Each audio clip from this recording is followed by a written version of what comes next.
Uy, pero a estos manes sí les tocaba era comer mierda. Esa papilla se ve desagradable. Eso sí es lo que llama uno una alimentación funcional, porque de rica no tienes nada. Bueno, mi gente, bienvenidos a un nuevo video. Hoy vamos a analizar y a reaccionar a la alimentación que llevaban los gladiadores romanos en su época. Vamos a tomar un video del canal Legado de Roma. No me vayan a acribillar por temas históricos. La verdad, yo no sé mucho de eso. Mi especialidad es la nutrición. Entonces vamos a darle. Ser gladiador en la antigua Roma era vivir al borde de la muerte, pero con disciplina, cálculo y una cucharada de papilla de cebada. El cine convirtió a estos hombres en máquinas asesinas sedientas de sangre, pero la verdad es más compleja y más sorprendente. Y no solo máquinas sedientas de sangre, sino también, si ustedes se dan cuenta, todas las películas de Hollywood ponen a los gladiadores con un cuerpo escultural, o sea, como si fueran literal culturistas. Y yo, más que culturistas, los veo como deportistas. Y si ustedes se dan cuenta, hay muchísimos deportistas que no se ven así súper musculosos, súper marcados. Dependiendo del perfil del deportista, va a tener un físico, digamos, de acorde a su deporte. Los ciclistas y maratonistas son más delgados. Los powerlifters tú los ves y son enormes. Tienen mucha más grasa corporal que los otros por la cantidad de calorías que consumen. No sé, para mí todo el tema del fitness, del culturismo nos ha venido dañando como esa percepción de lo que es un cuerpo atlético, deportista. Y no sé, la verdad no estoy de acuerdo con eso. Video vas a descubrir todo lo que comía un gladiador romano en 24 horas. Y todo comienza con un apodo curioso y revelador. En Roma, los gladiadores no eran conocidos solo por sus armas o combates, también por su dieta. Uno de los apodos más comunes para estos hombres era ordearii, que significa literalmente comedores de cebada. Y no era una metáfora. Era la base nutricional de la máquina humana que entraba en la arena. El médico griego Galeno, que vivió en el siglo II a.C. y trabajó en escuelas de gladiadores, describió en sus escritos una dieta fuertemente centrada en la cebada. Era común verla en forma de pulse, una papilla espesa y caliente hecha con granos hervidos en agua, o en panes planos y tortas rústicas. Nada refinado, pero... Y tiene todo el sentido porque yo creo que también hay una mala concepción con la alimentación de los deportistas hoy en día. La gente del común cree que un deportista come una cantidad de proteína absurda, o sea... Como les digo, también depende mucho del deporte. O sea, digamos, culturistas, powerlifters pueden sí tener un consumo proteico de unos 3 gramos por kilogramo de peso en adelante. Pero la gran mayoría de deportistas tienen un consumo mucho menor, por ahí de 1.5 a máximo 2.5. El resto de la alimentación es puro carbohidrato. O sea, en verdad, ustedes no se imaginan la cantidad de carbohidrato que tiene que comer un deportista de élite. Sí, funcional. La cebada aportaba carbohidratos complejos y fibras de digestión lenta. Eso mantenía a los gladiadores saciados por horas, con energía constante para soportar entrenamientos violentos y largas sesiones de combate simulado. Más aún, favorecía la acumulación de grasa subcutánea, una capa protectora alrededor de los órganos internos que reducía el riesgo de heridas mortales durante los golpes. Contrario a lo que se cree hoy, el cuerpo ideal del gladiador no era esculpido. Era pesado, resistente, con músculos profundos cubiertos por una masa protectora. Bueno, aquí no sé qué tan cierto sea eso, pero pues yo me imagino también que un gladiador tiene que ser ágil, tiene que ser rápido, tiene que ser potente. Entonces un cuerpo tan pesado pues tampoco le va a servir mucho. La cebada era el combustible perfecto para ese tipo de preparación, pero resistir los impactos de las armas requería más que músculo y grasa. Hacían falta huesos sólidos como piedra, y para eso los gladiadores tenían un suplemento bastante peculiar. Esto sí lo quiero escuchar porque precisamente en esa época, qué suplementos ni qué nada. Ahí tú tratabas de cubrir tu requerimiento nutricional diario con lo que había. Tener los mejores reflejos y la mayor fuerza del mundo, pero si tus huesos son frágiles, no sobrevives ni al primer golpe. Los entrenadores de gladiadores lo sabían y crearon una solución tan primitiva como eficaz: el caldo de cenizas. La confirmación llegó siglos después. En 1993, arqueólogos estudiando un cementerio de gladiadores en Éfeso, en la actual Turquía, hicieron un descubrimiento impresionante. Los huesos de esos... Bueno, esto del caldo de cenizas no sé qué tan cierto sea, porque me imagino que eran cenizas de madera. Bueno, la verdad no tengo ni idea. Pero pues hoy en día nadie consume eso y yo creería que es hasta peligroso, ¿sabes? Como que no es algo a lo que el cuerpo está acostumbrado. Sí he escuchado algo del caldo de cenizas, pero se usa sobre todo como para cultivos. He escuchado que se usa como para evitar plagas y ese tipo de cosas, pero no para consumo humano. Los luchadores presentaban una densidad mineral muy superior a la de otros civiles de la misma época. Algo inusual, algo intencional. La explicación está en Galeno. Él relata que los gladiadores consumían regularmente una bebida hecha con cenizas de madera o huesos triturados mezclados con vinagre. Una especie de suplemento. Esta vaina yo sí, la verdad, más que la alimentación se los doy al tipo de entrenamiento. Y es que hoy en día, si tú coges a una persona sedentaria y a un deportista, la densidad ósea del deportista va a ser mucho más alta que de la persona sedentaria, precisamente porque el hueso, por los esfuerzos, va generando adaptaciones. Entonces, imagínense que este es un hueso firme que no es el dedo con falanges. Y cada vez que tú haces esto o haces esto, se genera una fuerza tensil y una fuerza compresiva. Entonces, si el hueso hace esto, aquí hay una fuerza compresiva y aquí hay una fuerza tensil. Entonces hay micro rupturas en el hueso esponjoso que luego van a sanar y van a generar como adaptación precisamente un hueso más denso y más fuerte. Y sí, obviamente tienes que consumir calcio y nutrientes para que esta recuperación y esta adaptación pase, pero es principalmente por el entrenamiento y el estilo de vida que llevan estas personas. Por eso el entrenamiento de pesas hoy es tan recomendado para prevenir y tratar lo que es la osteoporosis. Elemento alcalino ancestral. Las cenizas eran ricas en calcio, magnesio y otros minerales esenciales para la regeneración ósea. El vinagre ayudaba en la absorción, descomponiendo las partículas y haciendo el contenido más biodisponible. El sabor era horrible, pero no era opcional. Los gladiadores que se negaban a beber el líquido podían ser castigados. Después de todo, huesos débiles significaban huesos rotos, y un gladiador con una fractura expuesta no llenaba gradas ni generaba ganancias. Fuertes por fuera, duros por dentro, cada sorbo amargo de ese suplemento era una inversión directa en la posibilidad de volver con vida a la celda al final del día. Y fíjense que esto que Esteban dice es muy cierto en cuanto a que es un espectáculo. Entonces, la otra vez escuché un historiador, si hay un historiador aquí que me corrija, porque la verdad yo no soy experto en ese tema, y es que él decía que como era un deporte y un entretenimiento, que tú perdieras a tus gladiadores tan rápido no era rentable, y mucho más si eran superestrellas. O sea, es como, imagínate, ver a Messi, a Cristiano Ronaldo 1 o 2 veces en la vida, pues obviamente no. O sea, la idea es que la gente pueda verlos muchas más veces. Entonces, muchos de los combates no eran a muerte, sino era precisamente una demostración de las habilidades físicas que tenía cada uno. Entonces, interesante. El día empezaba temprano en las escuelas de gladiadores, y empezaba duro. El desayuno no era un momento de placer, sino una preparación silenciosa para el dolor que vendría en las siguientes horas. La comida matutina era simple, casi austera. Un cuenco de pulse, la misma papilla de cebada que sostenía toda la dieta, o con suerte, un pedazo de pan duro, a veces ablandado en vinagre o posca, sin frutas, sin miel, sin leche, sin carne. Solo lo necesario para abastecer el cuerpo con energía de lenta absorción sin sobrecargar el estómago antes de los entrenamientos pesados. Esa comida era pobre en proteína y casi nula en placer, pero era estratégica. El objetivo era mantener el cuerpo funcional, activo, con el mínimo de malestar gastrointestinal. El exceso de alimentos... Y eso es algo que incluso todavía se hace con los deportistas de alto rendimiento. Digamos que depende obviamente del deporte y depende cómo se esté manejando la carga y la fase del entrenamiento en la que está el deportista. Pero normalmente lo que se hace es tratar de manejar una primera comida súper ligera, o incluso algunos, dependiendo de la fase del entrenamiento, les gusta entrenar en ayunas porque se siente mucho más ligero, mucho más cómodo. La digestión, como no hay ningún alimento, es mucho más ligera. Por ende, el entrenamiento trata de rendir más. También se trata mucho de generar flexibilidad metabólica, entonces que no el cuerpo solamente esté basando su energía en carbohidratos, sino que también aprenda a utilizar la grasa como fuente de energía. Podía provocar náuseas, debilidad o incluso desmayos durante los ejercicios extenuantes de combate. Por eso, el desayuno de los gladiadores era ligero, pero cargado de almidón, combustible de liberación lenta, ideal para horas seguidas de esfuerzo físico. Después de horas de entrenamiento intenso por la mañana, el cuerpo de los gladiadores exigía reponer fuerzas, pero el menú seguía lejos de lo que llamaríamos una comida satisfactoria. El almuerzo era funcional, controlado y cuidadosamente planeado para ofrecer energía estable, sin lujo ni exagero. La base: legumbres cocidas, como lentejas, garbanzos o habas, mezcladas con vegetales simples como cebolla, ajo, acelga o lechuga romana. Todo aderezado con un poco de aceite de oliva, si estaba disponible. Nada de carnes nobles, salsas refinadas ni variedad de sabores. Ya digamos el almuerzo se ve mucho más balanceado, porque entonces el desayuno lo que vemos era que era carbohidrato venteado.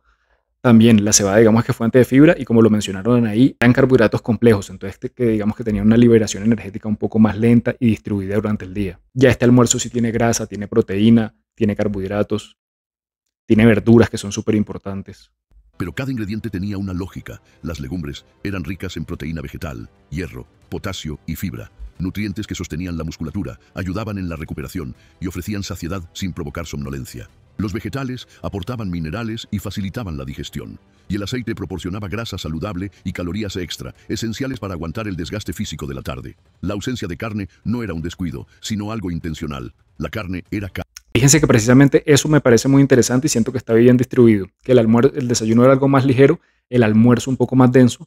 Y normalmente, no sé si entrenaban doble jornada, pero el deportista hoy de doble jornada, entonces en la mañana suele ser un poco más intensa, se carga lo que es la parte física, y en la tarde de pronto suele ser algo más técnico, más táctico. Entonces el almuerzo está perfecto que sea un poco más denso porque le das tiempo para la jornada de la tarde. Lo ideal es que en el estómago no esté así tan lleno ni tan full durante 2, 3 horas antes de los entrenamientos. Pesada para digerir y no entregaba el tipo de energía continua que estos atletas de guerra necesitaban. La prioridad era resistencia, volumen corporal y recuperación rápida, no fuerza explosiva ni musculatura definida. Si el día comenzaba con ligereza, terminaba con densidad. La cena era la principal comida de los gladiadores, el momento de reconstrucción tras un día de entrenamientos extenuantes, golpes, caídas y simulacros de combate. Y, como todo en su dieta, esta comida también era calculada con precisión. La base seguía siendo la misma: pulse, la papilla de cebada, pero ahora en porciones reforzadas. Muchas veces se enriquecía con aceite de oliva, restos de vegetales cocidos y ocasionalmente pequeños trozos de carne de cerdo o pescado salado. No era Esta es una muy buena combinación, incluso yo la ejecuto hoy en día así tal cual. O sea, combino lo que es proteína animal con proteína vegetal, porque así aseguro más nutrientes y también me ayuda a sentir más saciedad.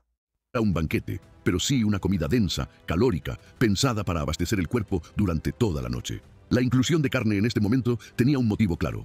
Era la única ventana del día en que el organismo podía digerir proteínas animales sin afectar el rendimiento. Aún así, no era carne noble. Las porciones venían de los cortes menos valorizados: cartílagos, patas, cuellos, orejas. Ricas en colágeno, grasa y tejido conectivo, estas partes favorecían la recuperación articular y el aumento de volumen corporal. La prioridad era garantizar tres cosas: energía a largo plazo, por medio de carbohidratos complejos; reserva de grasa, con aceites y partes animales; y mínima regeneración muscular, con proteína básica. La estética era irrelevante. Lo que importaba era mantener el cuerpo voluminoso, con una Como hoy en día, para muchos deportes, la gran mayoría diría yo, la estética es irrelevante. O sea, lo que te importa es tener un cuerpo funcional. capa subcutánea que protegiera los órganos en caso de corte Esta vaina, la inteligencia artificial a mí me parece tremenda herramienta, pero todavía tiene sus cositas. O sea, miren esta vaina que se le combinó el pedazo de carne con la lengua al man. o impacto directo. Y para acompañar esta comida, nada de vino puro. La bebida de los gladiadores era otra, y su sabor era tan áspero como la vida que llevaban. El agua pura era rara, cara. Eso es otra cosa que yo digo, cómo hacían en esas épocas. Porque si tú no tenías, digamos, como un caudal o algo, no sé, una fuente hídrica por ahí cerca, conseguir agua debe ser súper complicado. Y fuera de todo, yo siento que hoy en día países en Asia, países en África siguen sufriendo por esto porque pueden conseguir agua, pero las fuentes de agua están contaminadas. Y no necesariamente por el humano, sino que puede haber hongos, bacterias, etcétera, que pueden ser súper, súper malignas para nuestra salud. Pero bueno, digamos que yo también por ahí he escuchado y por ahí he leído que usaban mucho el vinagre, porque para los que no saben, el vinagre es antiséptico.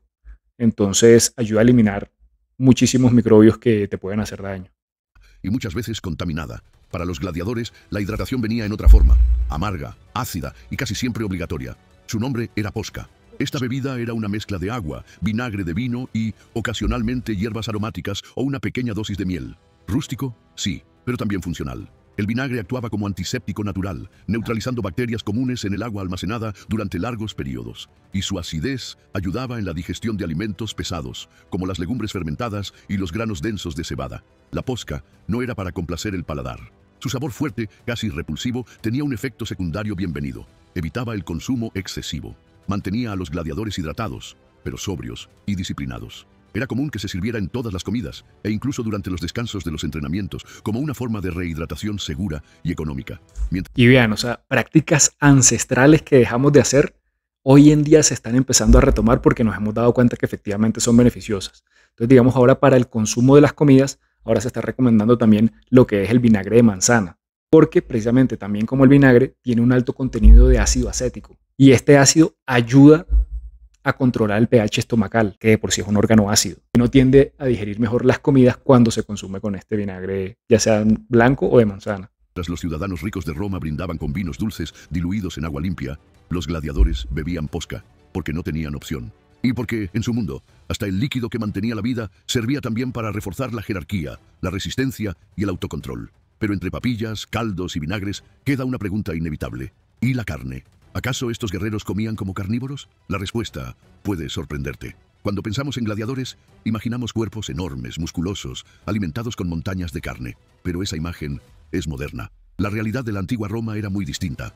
Los gladiadores sí comían carne, pero en cantidades pequeñas, esporádicas y casi siempre de baja calidad. Los cortes más comunes eran de cerdo, cuello. Igual, yo creo que esto depende mucho también como del rango de gladiador en el que tú estabas. Si tú eras una superestrella, estoy seguro que el patrón del ludus, o como se le diga a la persona encargada, te compraría tu buen pedazo de carne para tenerte siempre a tope. Y me imagino que a los otros que apenas están ingresando, sí pues le daban todos los sobrados de si les tocaba carne, porque vean que el mismo historiador que les conté antes contó que en unos estudios que hicieron en ciertas partes del Imperio Romano, encontraron que había muchos gladiadores que se podía ver en su contextura y los análisis que le hicieron que eran veganos. Entonces, a punta de cebada, lo que él mencionó, ensalada, aceite de oliva y carne, yo creo que no había por ahí. Patas, cartílagos, piel y grasa. Nada de filetes, costillas o lomos. Eran los restos, las partes que no interesaban ni al mercado ni a los señores más ricos. Y había un motivo para eso. La carne noble era cara, difícil de conservar y aún más difícil de digerir. En una rutina diaria de esfuerzo físico extremo, las comidas demasiado pesadas podían perjudicar más de lo que ayudaban. Además, el objetivo nutricional no era ganar músculo definido, era mantener el cuerpo con volumen, densidad y resistencia. Las escuelas de gladiadores, que funcionaban como empresas, necesitaban equilibrar costo y rendimiento. No valía la pena gastar en proteínas caras, cuando lo que más importaba era mantener al hombre vivo, fuerte y con suficiente grasa para proteger sus órganos de los golpes de la arena. No sé, igual como les digo, yo creo que esto depende, porque sí, él puede decir que la proteína no es fundamental, pero bueno, tengamos en cuenta que a pesar de que uno puede cumplir su requerimiento proteico con proteína vegetal, la proteína animal es mucho más completa. Y recordemos también que la proteína en el deporte es fundamental porque hace parte de la recuperación y de la generación de masa muscular. O sea, recordemos que toda estructura en el cuerpo está hecha a punta de proteínas, entonces es súper necesario. El mito del gladiador carnívoro es una invención moderna. En la práctica, estos luchadores funcionaban a base de granos, fibras y grasa vegetal. La carne era apenas un detalle. La base era vegetal, sólida, calculada. En la arena, el cuerpo era el campo de batalla. Pero fuera de ella, el estómago era la primera línea de control. Comer no era un derecho automático, era un privilegio ganado. Y el ayuno, una herramienta de disciplina. Los gladiadores que desobedecían órdenes, cometían errores durante el entrenamiento o presentaban lesiones sospechosas eran castigados con la retirada parcial o total de las comidas. No importaba si habían entrenado todo el día. Si no obedecían, no comían. Era una forma directa y brutal de reafirmar la autoridad del lanista y mantener el respeto por la jerarquía. Además de los castigos, también existían prácticas intencionales de ayuno periódico, no por razones religiosas o filosóficas, sino como parte del acondicionamiento físico y mental. La privación de alimento endurecía el cuerpo. Generaba resistencia no solo al dolor, sino al malestar fisiológico, hambre, debilidad, mareos. Convertía al... Y véanse que yo siento que eso es algo que hace falta hoy en día. Hoy, digamos, no es por decirle al deportista caprichoso, porque pues obviamente es parte de su trabajo, pero yo siento que esa parte de fortalecimiento mental a través de este tipo de prácticas hace falta. Y a pesar de que se está implementando, yo siento que muchos, sobre todo deportistas amateurs que pues, no tienen el conocimiento y eso, practican esto, pero más que todo como para generar flexibilidad metabólica, como les comentaba anteriormente, no tanto para endurecer la mente, pero entonces hoy el deportista es, ay, si no me comí la barrita con el gelcito, con no sé qué, entonces ya no voy a rendir lo mismo. Y no debería ser así porque créanme que el cuerpo es una máquina súper potente, que si tú no le metes eso, él igual te va a rendir. O sea, mientras hayas llevado el 90% del plan de entrenamiento y nutrición, ven, por una sola cosa que no hagas, no va a pasar nada, no vas a dejar de rendir. Gladiador en alguien más resiliente, más frío, más enfocado. En la arena, el guerrero debía soportar golpes, cortes y caídas, incluso con el estómago vacío, y saber que una comida podía ser retirada en cualquier momento reforzaba una lección esencial. La comida, como la vida, siempre era incierta. La dieta de un gladiador romano no era un lujo, era un sistema. Cada cucharada de pulse, cada sorbo de posca, cada porción contada de legumbres o pedazo seco de pan formaba parte de un programa riguroso, construido no para satisfacer, sino para sostener. Estos hombres vivían como prisioneros y luchaban como bestias, pero comían como atletas. Nutrición y supervivencia iban de la mano. No había banquetes, no había placer en la mesa, había cálculo, porque en la arena morir rápido no generaba ganancias. Y bueno, mi gente, esto fue todo por el video de hoy. Espero que les haya gustado. Espero que les haya parecido entretenido. Definitivamente los deportistas de hoy en día tienen que dar gracias porque alimentarse de una forma correcta es mucho más rica y mucho más variada que lo que le tocaba a los gladiadores. Pero bueno, siento que las bases son muy parecidas a los que es hoy en día. Y lo de siempre, ya saben que nos ayuda mucho si le dan like, si se suscriben al canal y nos vemos en un próximo video. Chao, chao.